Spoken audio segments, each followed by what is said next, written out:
In a rural North Carolina hospital, a startling birth challenges everything. Three triplets, born with rich, dark skin to white parents, spark a mystery of identity and love.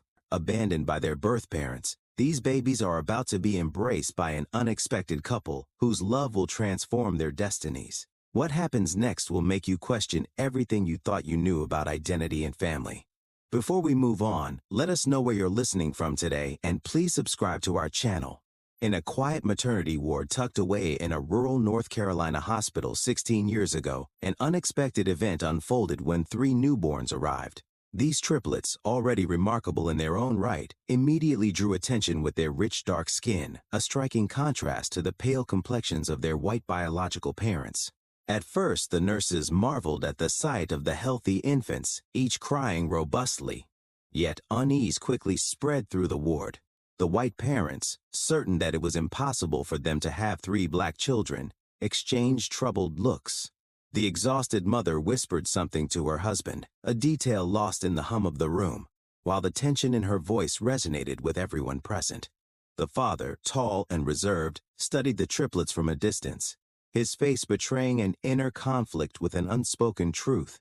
When a nurse offered congratulations, his response was curt, "We need time to think." Later, the staff learned the bitter reality. Despite medical confirmations and genetic evidence, the couple had chosen to relinquish their parental rights, convinced that these children could not be theirs. "It's impossible," they maintained, their minds clouded by fear, shame, or perhaps an unwillingness to accept the unexpected. They completed the necessary paperwork to give up custody.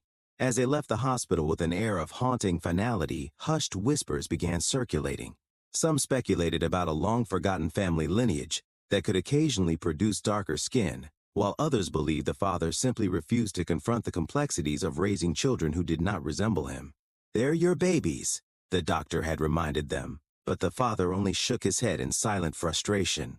By evening, the parents were gone, leaving the triplets, a boy and two girls, in the care of the hospital and local social services. Despite the staff's busy schedules, they enveloped the infants in as much love as possible. There was quiet concern about whether any prospective adoptive parents would be willing to take on three children at once, especially with the scandalous story of their unusual appearance already circulating. But fate had other plans. Just a week later, a compassionate couple from nearby Asheville, Daniel and Rebecca, stepped forward.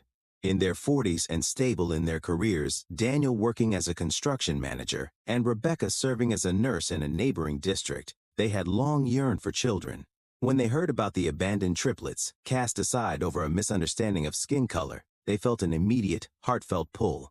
Deep down, they knew these babies deserved a home that celebrated them, regardless of any complications. Upon arriving at the maternity ward, Daniel and Rebecca found the three tiny infants peacefully sleeping in a crib. The nurse recounted the entire ordeal, the original parents' sudden departure, spurred by the shock of the children's darker skin, even though science had confirmed their biological connection. Though the story saddened the couple, it only strengthened their resolve. When the nurse suggested that they might consider adopting just one or two of the children, Daniel and Rebecca exchanged a determined glance. "All three," Rebecca declared. They believed that the siblings should remain together. Within a month, the adoption was finalized, and the triplets joined Daniel and Rebecca in their modest home on the outskirts of Asheville, where each child was lovingly given a new name. The boy was named Christopher, and the girls were christened Jasmine and Brianna. In those early months, the days blurred together with feedings, diaper changes, and the overwhelming joy of newfound family. Neither Daniel nor Rebecca cared about the children's skin tone. They embraced them wholly. Even when curious neighbors cast quizzical glances at a white couple pushing a stroller with black triplets, Daniel and Rebecca paid them no mind, focusing solely on the love they nurtured at home. As the children grew, distinct personalities began to emerge. Jasmine was the quiet, easily startled one. Brianna, fearless and always on the move, would explore every corner of the yard, and Christopher formed a special bond with Rebecca, often curling up at her feet during quiet moments.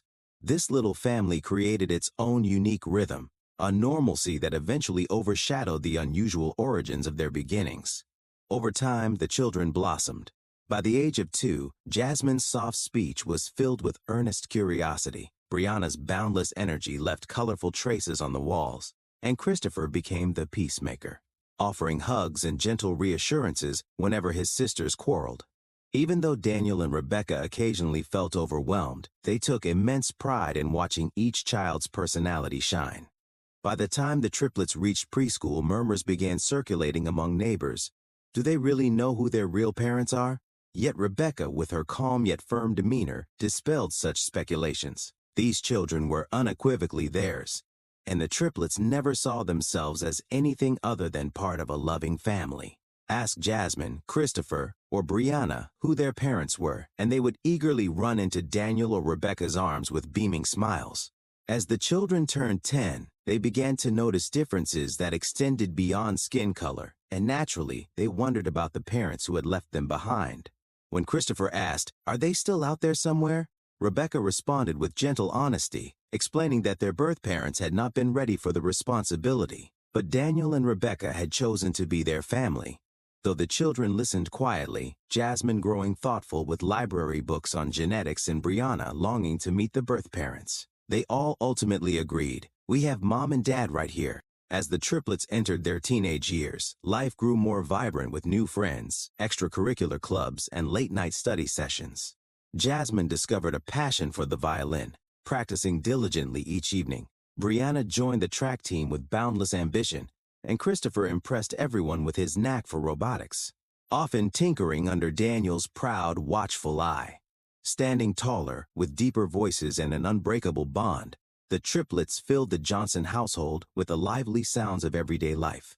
Jasmine's violin echoing softly, Brianna discussing upcoming track meets with excitement, and Christopher's robotics projects quietly humming in the background.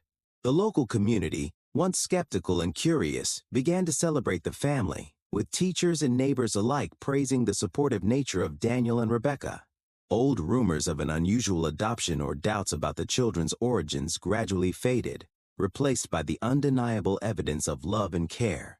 The notion that fear could have cast a shadow over the children's futures was dispelled by the radiant display of a united, loving family. In time, the narrative transformed into one of gratitude and hope. 6 years after that fateful day in the maternity ward, the triplets now faced new horizons.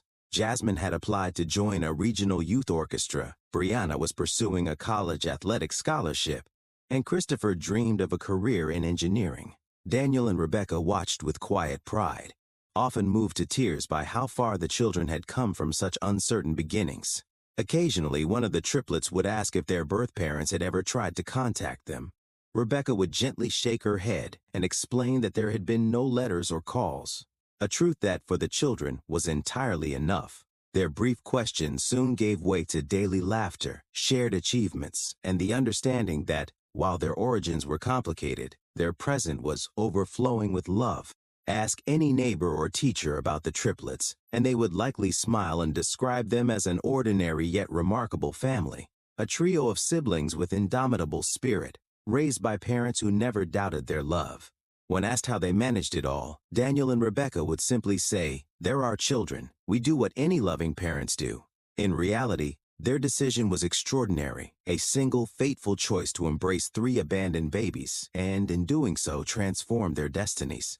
Through unwavering love, the course of each child's future was forever altered.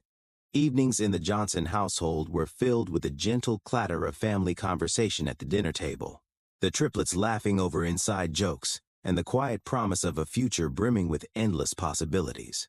Through the journey of these resilient triplets and their loving adoptive family, we see that true family is built on the foundation of care and commitment, not just blood. What do you believe truly defines family?